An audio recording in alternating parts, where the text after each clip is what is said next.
Going through there, and it was just easy.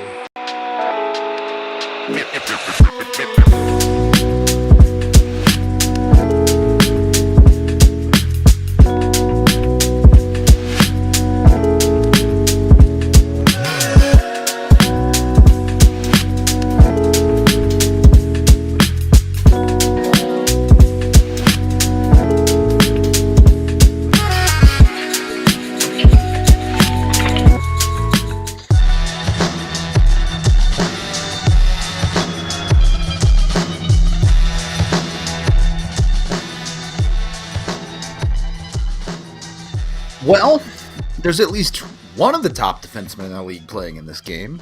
Welcome in to the DNVR Avalanche pregame. Rudo coming to you live as the Avs are taking on the Vancouver Canucks. Should be fun. Should be an interesting one, as there are direct implications in this game for the standings. Vancouver on the outside looking in the West, trying to chase down either Colorado or Calgary for one of those wild card spots. It is an important game for them, but no Quinn Hughes, obviously, and then a team that has had made a couple of trades over the last couple of days. So a bit of a new look roster for them too. Really, though, this should be one where the Avs should be ready to go and fired up, no? Yeah, I mean, just show up, right? You know what I mean? Like we're reading on chat there. I think the Avs. This is what's important for me tonight. I always tell you I'm not worried about the final score because usually when you do everything right, the outcome, right? The outcome should be that you win the game. If you're doing everything that you're supposed to do. If you're the Avalanche against, for example, Vancouver, I do believe they're a superior team. Um, but I think you go back to what Bednar said. It's playoffs. It's playoff hockey. They've won two in a row. Now, what I'm looking for right now is we haven't seen that. We haven't seen that this past month. Hence their record, right? You know what I mean? Of if one, one, one, one, one. And for what I'm looking for tonight is energy, is passion, and it's pace for 60 minutes. Now, if you win the game, great, awesome. That's what I'm saying. I'm looking for them to show me and whoever, you know what I mean, like, and show themselves that they can be consistent right now because you're at that stage of the year, game 40 to 50, you're right. You know what I mean? That you got to be, you got to show that. You know what I mean? Like, you'll get a pass early in the season because it's like, oh, it's a new group, new things, new this, new that. Right now, this is not new. This is not, it's rock and roll. We got to get going. Let's rock. Let's go. And you only have 3 games in 4 days here before the break. So we want to make sure you feel good about your game going into the break. They've had a good start with those 2 last home games. Now you got to go and win this road trip. Not unless you got to win the road trip. For me, you got to go 3-0. But, just because of you want to go in that break 5-0 and feel good about it. But you also got to know that this is a 3-4. You start with the game tonight, but also know that you want to have a little bit of a small team, a goal, which is win the road trip. Yeah. You got to be successful.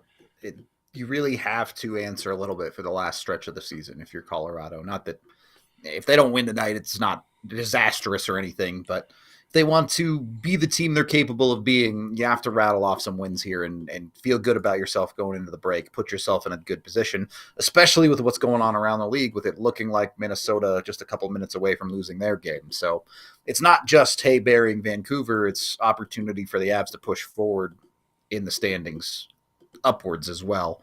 Yep. Look, I don't want to dip too much into your 3 keys here, but Nope. When you look at this Vancouver team, they really don't score that effectively. They really don't prevent goals that effectively either. This is a team that the Avs should be able to take down all around, especially when you consider no Quinn Hughes on that back end, who, look, regardless of how you feel about Makar Hughes, who you want to think is better, Quinn Hughes was the engine to this Vancouver team, is the engine to this Vancouver team. No one on the team drives as much play as he did, and now they're without him tonight. I mean, listen, he's got the Makar flu, that's for sure. It's a farce. I love Quinn Hughes. I love the Hughes family. I love the brothers. I think they're outstanding. They're fun hockey players. They're effective hockey players. Not only are they skilled, but they know how to play the game, and they're very important to their team. And obviously, Quinn's been fantastic. And I look at it like a sports car, and then you have a flat tire, and then you just put a spare tire. You know what I mean? And that's what the Vancouver Canucks are without Quinn Hughes. That's how important he is. You know what I mean? You're a Ferrari with a spare tire on the highway, and you're trying to compete against another Ferrari. I mean, you had a disadvantage. The Avalanche have to take care of that. They have to take advantage of that. It's a competitive advantage. It's a luck of the draw, and you know that. I'm not that guy. I like when everybody's in the lineups. I like when everybody's in there because you want to see best on best. And I always look forward to Makar versus Hughes. And tonight it's a disappointment. So you don't want guys hurt or guys sick or whatever when they meet each other. But again, you got to play the game that's in front of you. You say that all the time. So I think the Avalanche, they have to take full throttle advantage of this tonight. That Quinn Hughes, the engine, whatever, the nice tire of the Ferrari is not there. I Look, I'm not saying he has the Makar flu. I'm sure he is actually dealing with whatever. I was kidding. I will say, in Quinn Hughes' career, 12 games against Colorado, 0 goals, 5 assists. So has not been the best when he plays against the Avs. Put it to you that way. No, and again, man, oh man, I hate to say this because Quinn won the Norris last year, so this is not like he's not a joke. He's not a farce. He's outstanding. We're biased. Of We course. are. You know what I mean? Don't take this I serious. am. I see this every day. I see him at car every day. You see him at practice. You see him every game. You watch his every move. But I do believe, and I do believe, Makar's got that effect on people. And I'm not saying that Quinn doesn't play well when he faces Kale. I'm just saying that Kale, as giant, as nice and so humble that he is, there is an engine inside of him that says, "Oh yeah, I'm going to show you who's the man." You know what I mean? And I do believe it brings the best out on him. You know what I mean? And we see that with Makar, and when they play McDavid or Crosby, Ovechkin, and so I do believe Kale rises to the occasion. I'm not saying Quinn doesn't. I'm saying that it just brings the best out of Kale Makar. And I think tonight, well, obviously Quinn's not there, but again, I think Kale will be the first guy to say, "Who cares about Quinn? Let's go win this game, and let's make sure that I'm at the top of my game, and let's make sure we go get those 2 points." On the Avs side with Blackwood starting tonight, is how do you treat this if you're a player in that locker room? He's gone 2 straight games without giving up a goal. Are we treating this like a pitcher that's got a no-no going? Is everyone just not looking at him, ignoring him at this point? Well, I don't know him enough in a sense that Patty Watt, there's not a chance I would look at him or say anything or go near him, near his stall. You know what I mean? Goalies can be weird, and especially when they're on a heater. I can tell you I don't remember who it was, and they were telling me that in one of their first games, they were playing for, I want to say Philly, and then Ron Hextall was there, and he's just sitting there before the game, and there was a big ball of tape on the ground in front of him, and he's you know, just looking at the ball of tape, and all of a sudden the dude that I'm talking about, I don't remember who it was. He was like a call up, and then he showed up, and then he just he was trying to be nice. He grabbed the ball of tape, put it in the trash, and he got an earful from Hextall saying, "Hey, that's my ball that I'm looking at." You know what I mean? So goalies are in the zone. I don't know how Blackwood is. He seems to be a little loosey goosey. But then again, if he is loosey goosey, I'd be one of those guys though. Again, Patty Watt, not a chance. But if Blackwood is, I would be one of those guys that you make jokes about it, like, "Hey, oh yeah, look at this guy, he's on a heater." But I do believe that the more you talk about it, the more funny it is. The more it makes you think about it. It makes you want to play, for the team that's given up no goals, but also for the goaltender that's given up no goals. So yeah, it goes hand in hand, and it's like that's a streak. You know what I mean? Like that's a streak, and and streaks can take a life of their own, and we all know that. You know what I mean? So let's keep it going. All right. Well, how do the Avs find 3 keys to get themselves a winning streak tonight? Yeah. I went with shots number 1 because Van is only allowed 14 and 18 shots their last 2 games respectively, both in losses. You know what I mean? So that's kind of like, don't pass up a shot attempt because they play a certain type of tight game and everybody collapses and you know 5 man below the hash there, and obviously Footy and Talk and those guys are they try to play with what they have. Obviously they've kind of added Pedersen on the back end there, so we'll see. It's going to be a little bit of a different look, but listen, you give up 14 shots and 18 shots. I mean, you're doing something right defensively. You know what I mean? And obviously, you want to make sure the Avalanche are not too cute tonight, and you shoot the puck. I'm going to go number 2, bottom 9 versus bottom 9. The reason I'm saying this is because they traded Miller, right? One of their pillars, and then Pedersen up front, right? What is it, EP40 or whatever? Yep. Elias Pedersen, the forward, because there's 3 Pedersens, so don't get all confused now. There's You know what 2 I mean? Elliotts. Yeah, there's like, oh my God, like, so it's like, he's been challenged by the coaching staff, by the GM, and it's like, hey, you're the pillar up front now. You're the main guy, and he's supposed to be one of the top defensive forwards on top of being a player that can produce, obviously, offensively. And he's got the best player in the National Hockey League, Nathan McKinnon in the house. So, he's going to be on top of them, and he's going to make sure that, again, you're going to see a lot of what's in EP40's tank tonight. You're going to see what he's made of. And again, hopefully Mac comes out on top of it. That's why I'm leaving Mac off the hook tonight, and I'm going bottom 9 versus bottom 9. Just remember, like, you want to make sure that Sherwood doesn't beat you, right? You know what I mean? Like, he was outstanding one of those games. What do you have, 3 or 4 that one game? So, challenge yourself as a group on the bottom 9 tonight and win that game within the game, and make sure that you are better than their Sherwoods of the world. So that would be my key number 2. Number 3, don't be stubborn. We talked about it last game. Remember, post-game? No neutral zone stubbornness. See what's in front of you. Take what's given. Don't wait until the third to adjust. Read, react, push, execute. If it's not there, it's not there. You know what I mean? Like, lay pucks deep. Lay pucks in an open area. You'll see once those Ds start pivoting and their skates are pointing at their own net and not at the Avalanche net. I'm talking about the defensemen, and they have to pivot. It's going to open things up. Then you might have a chance off the rush. Then you might be able to diversify your entries. But right now at the start, if you see that it's all clogged up, don't be stubborn. Just be smart puck management, and get in there and go to work. It doesn't have to be a Picasso every time, and that's why I'm saying, key number 2, 9 versus 9, right? Bottom 9 versus bottom 9. At the end of the day, go to work, win the game. 2 points are very important tonight. They are. They're important every night, but it does feel like there might be a little bit extra on the table for the Avs over these next 3 games. So hopefully they can step up to the challenge and play in that way.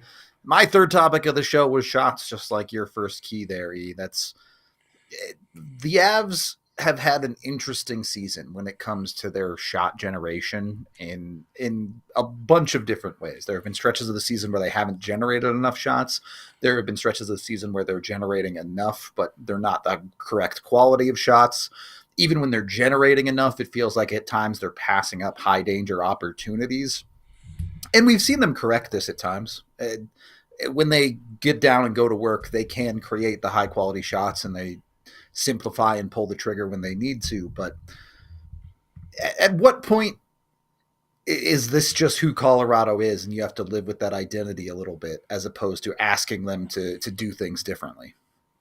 That's a great point you bring in, because I do believe that is an imprint on their personality. Yeah. I do believe it. I mean, I'm saying the same thing as you. But it's just kind of what frustrates me a little bit. Obviously, as you know, I love the skill game. Even though that's not what I was, far from it, but I do love the skill game. The guys are so skilled now. The Caseys of the world, they move in at the blue line, and they can play. They make plays out of nothing in a phone booth. Like, it's amazing what they do. But it's just that sometimes it's not there. It's just not there. And I agree with you. It is their personality. And it's like, it's hard, because sometimes in life you always say, be who you are, right? Don't be a phony, don't be an imposter. Well, that's, so then you're trying sometimes to make sure that, hey, just go out there and be an imposter. You know what I mean? Because that's not who they are. But at the end of the day, it's what wins, right? You know what I mean? And of course, play off the rush. And, the Avalanche are a good rush team. Just look at Netchus now, and and Mac. I mean, how beautiful is that? I mean, are you kidding me? Like that's Yep. a work of art. Like you can tell they're picking up the speed at the blue line and going around. And if you're a D, you're just like, wow, this is sick. I might get a free apple here. Like just dish it up on both sides and just hope for the best. You can't even go change slowly because you're like, oh, and then you keep an eye on it, like, oh, here you go, here you go, here's my apple. You know what I mean? But it's not always there. And Talk's been around a long time. Footy's been around a long time. Obviously, he knows Mac and those guys. I haven't been part of the coaching staff for Mac's rookie year or first couple of years, and so he knows what this team's all about. And uh, there's no surprises with the video. There's no surprises with everything, but you're right. Sometimes you got to step out of your personality and, just to make sure that it keeps people in check. It keeps people honest. I'm talking about the other team.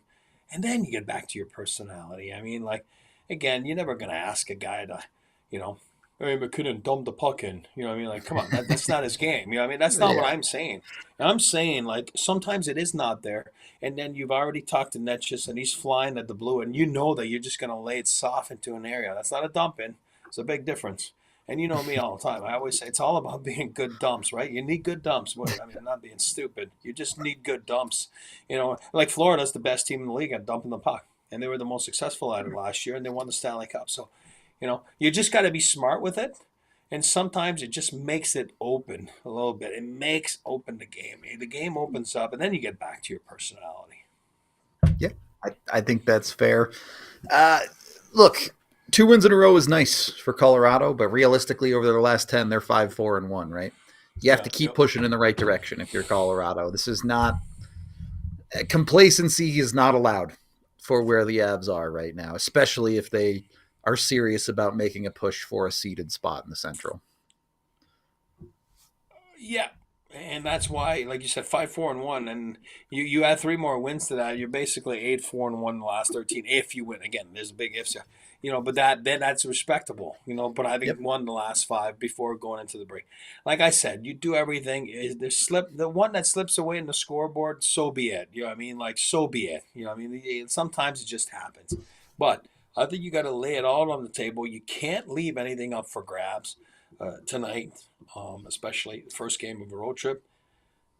I always say that whenever you have a road trip that's longer than two games, a three or four or fiver, the Mhm. first game is so important. It is so important, the first game of a road trip, because it sets the tone for the rest of the trip. When you start sideways, it just, I don't know, it's hard to explain, but you're just kind of like, you feel you're chasing, you know what I mean? Because I said it before and I'll say it again. Teams set up those small attainable goals, small, games within the games, with games within the schedule, you know. And again, when he said that the other day, playoff hockey, make it a playoff round. You know what I mean? It's a 3 out of 5. Now just pretend that it's a 3 out of 5. Tonight it's a clinching game, right? You win Yep. that game, you win the series, right? So you got to make little games like that. And I think coaching staff's been around a long time. That they're pretty smart, and I'm pretty sure that you know they play games like that, with the team and everything. So I think you just kind of make sure you get out there, and then you make sure that you're doing the best you can in the sense that you want to make sure that you lay it out on the line, because that's what you need to do in playoffs. And the coach said it.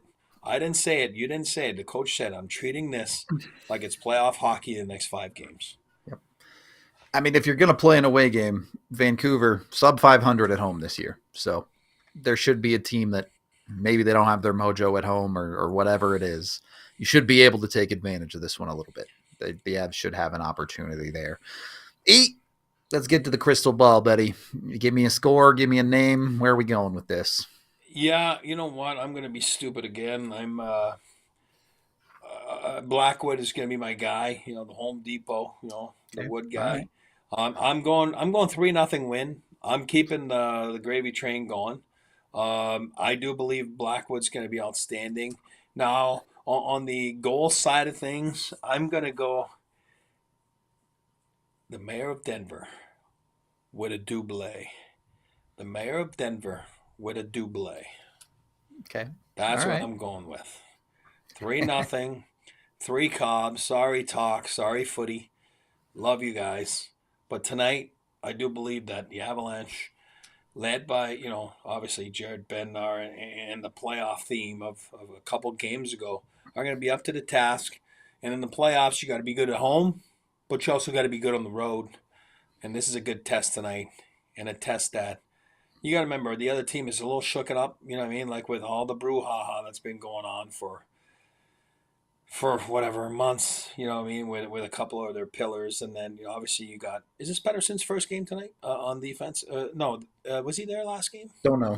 I don't know. I don't remember. I mean, if Philip scored, you know what I mean? Like Yeah, yeah. Hedo scored, you know what I mean? Good player, you know what I mean? Obviously injury prone a little bit, but Pedersen will make a difference back there on their back end. You know, they're obviously familiar with him, Jimmy Rutherford and Patrick Alvin. So um, I'm gonna go 3-0. O'Connor with 2, and Blackwood, the man, the myth, the legend, Home Depot man, just keeps going. I like some of those answers. I like Wood. I'm gonna also stick with the Wood theme here. I'm taking Miles Wood though as the guy to get All right. on the board. He's had a couple of quiet games since getting back into the lineup. It's Yep. time for him to pop off a little bit. Help you. You said the bottom 9 in your 3 keys. Well, guess Yep. what? That's his job right there. So hopefully Yep. he can get going a little bit, take advantage of this. I think this one could get wild though. I think I'm going to go like 6-0 Avs. I think All they right. All let some right. anger out tonight. They take it to this team with no Quinn Hughes, no play drivers.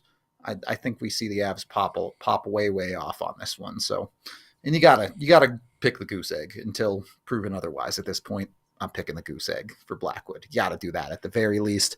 Yeah, we'll see. Obviously, the Avs this year. Sometimes you just never know what you're quite going to get, but they put the effort in. This feels like a beatable team. I did pick 6-0 for another reason, and we can do that with my pregame picks brought to you by Bet365, where things are never ordinary. Took the Avs to win by 2 because, I hedge my bets a little bit. Took the Makar power play point, which is still ridiculously good money right now. I mean, just bet on that. And then I had a little bit of fun and took the Nature's hat trick at plus 12,500. Jeez. Yeah. I You don't. put $10. $10, you win what? 125. You put $10 and you win 125. Yeah. I mean, come on, let's go. That's a sick pick. It's true. It Sick is. pick. Anyway, I don't expect that one to happen, but you got to have a little bit of fun with it. I do feel like there's a goal pop off coming for Natchez here one of these days, even if it's not necessarily today, nor necessarily a hat trick. He's had too many good chances, too many posts hit. He's felt too close to scoring a whole bunch of goals for Colorado as of late. It is about putting it all together for this team, though. We've seen the pieces starting to come together. Your second line has played better. McKinnon is Yep. shooting the puck, scoring on your power play. That's been better. But the Avs still have to put the whole picture together. If there's one area you feel like the Avs need to improve the most right now, what is it? And it goes with my theme. My keys. You know what I mean? The bottom night. And we got time here. I'll tell a little story there. Like I said, I was a young kid. I think I was like barely 21 years old, and it was the Western Conference Finals, 1993. Western Conference Finals. I'm with Toronto. I'm a scratch. I'm like the warm up dude, and I'm a scratch every game. You know what I mean? At the end of warm up, and the legendary late Pat. So much respect for Pat Burns. He was awesome. He was an ex-cop, and he was so scary. And I remember, you got to remember, Toronto was in the Western Conference, and then we have 7 game series with LA. Boy, oh boy, I was worn out. They didn't even play a game. Only took a few warm ups, and I was worn out from the travel. Right? You know what I mean? It was absolutely nuts. And I remember on the bus, I gotta say, was it after Game 5 in LA? Anyway, one of those games, Game 4, Game 5. But there was that 8 o'clock game, whatever. It's like midnight. You're going on the tarmac to get on the plane, and then get to Toronto at like whatever 8 a.m. or whatever it is.